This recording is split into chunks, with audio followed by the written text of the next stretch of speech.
Steve, what do we got here? This is a Fisher Avenger we built from a kit over about 4 years. Now, this doesn't look exactly like a Fisher Avenger, though. What kind of modifications have you made to it? Oh, well, there's a ton of modifications. If you start right at the nose all the way to the tail, there's we've taken every fitting and changed it either to a ball joint or a metal-to-metal fitting rather than going right through a tube with a hose.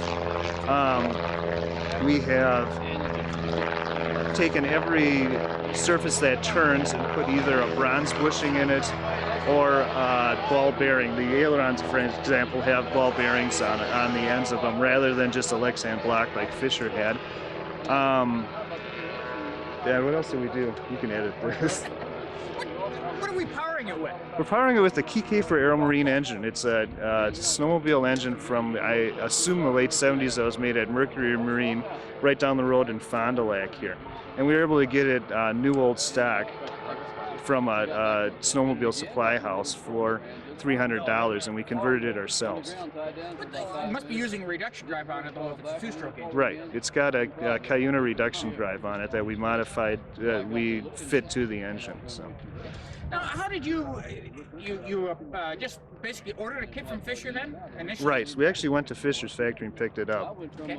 So we got this airplane laying at your doorstep here, and you're saying to yourself, okay, here's a Fisher aircraft, and I'm going to do some modifications to it. Why do the modifications?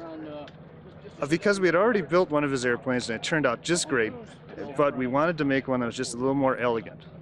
Not that his engineering is bad, his engineering is just great. We want to just make it all just a little more right for us.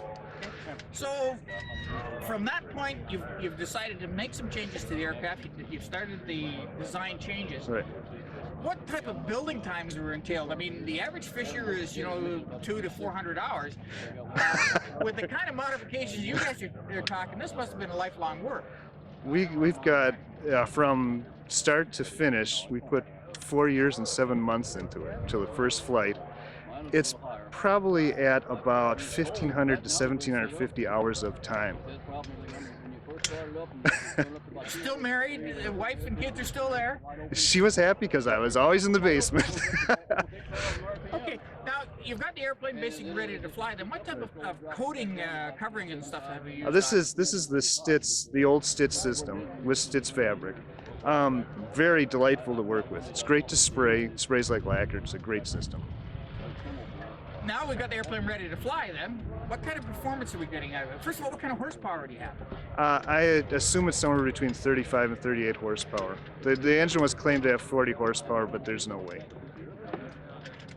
And, okay, we're looking at takeoff. What kind of takeoff distance are we getting? About 100 feet. Okay. Climb rate on it? 600 feet per minute. Cruise speed? 62, 65.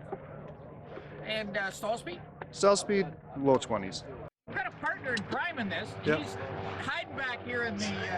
Well, we're still assembling here. You're bringing it... this is the first time you've been to Oshkosh with it? Because I haven't seen it yet. Right, this is the first year in Oshkosh. Does that mean that you just finished it? It just flew last year, right after Oshkosh. How many hours you got on it now? We got about 12 hours on it. You're quite happy with the performance? Yes, it's a real sweetheart of an airplane.